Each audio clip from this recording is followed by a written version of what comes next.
My main aim was not to give too much away in my trailer. Whilst making my trailer, I carefully considered not to show too much zombie clips throughout and saved it until the end to build up tension and anticipation for the audience. Doing this developed forms and conventions of real media products. Often, in horror films of a similar type and genre, such as Paranormal Activity, the audience doesn't see the evil character of the film until the end, which is why I developed these forms and conventions in my trailer and left it until after the credits to show my main zombie character, as it gives a more frightening effect you'd expect from a horror film trailer, meaning it is more like a real media text. In my film trailer, I used Barth's theory and followed the symbolic code showing opposites of good, humans, and evil, zombies, to create greater meaning and create tensions which follows the forms and conventions of real media text. In my trailer, I done this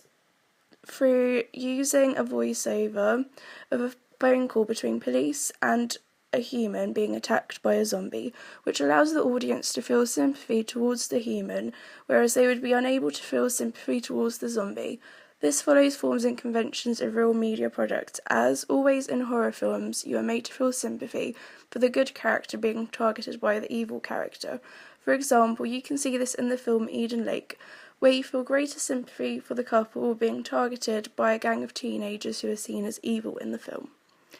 Like the majority of real horror films, I have used the cliffhanger,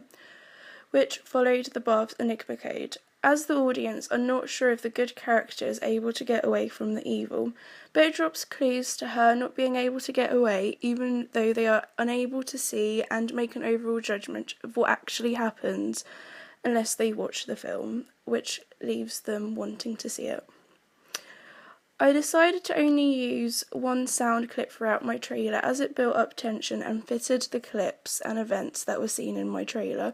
Previously, from my audience feedback, I saw that I used the wrong music clips in my film trailer, as the music got dramatic and up-paced even though nothing was happening that related to the actual music playing.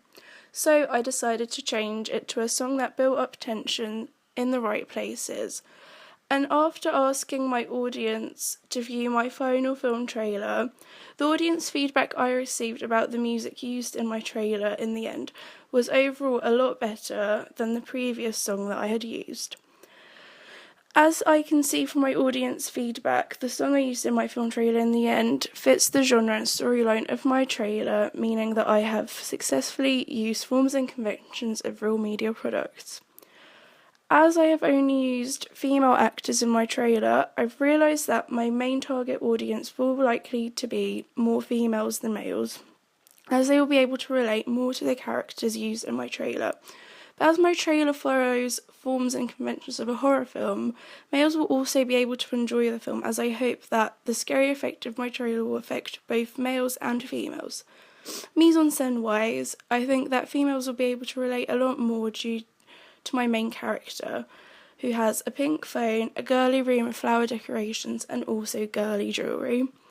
I wanted to make sure that all of my audience, no matter what age, gender, ethnicity, would be scared but enjoy my film trailer whilst watching it, due to the tension being built up during it. But this can be often hard to do,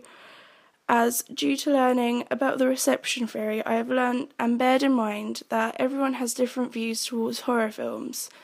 Some people do not enjoy them, whereas some do. Some of my audience could be scared but not enjoy it, so they could decide not to see it.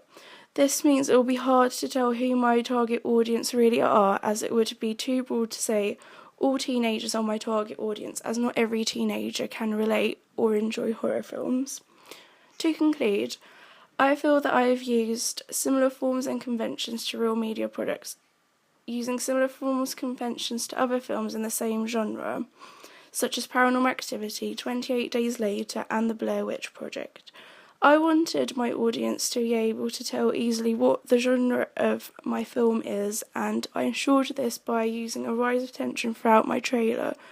with the use of zombie makeup, a horrifyingly scary phone call voiceover, and also a video diary of the main character, which is often seen in real media products.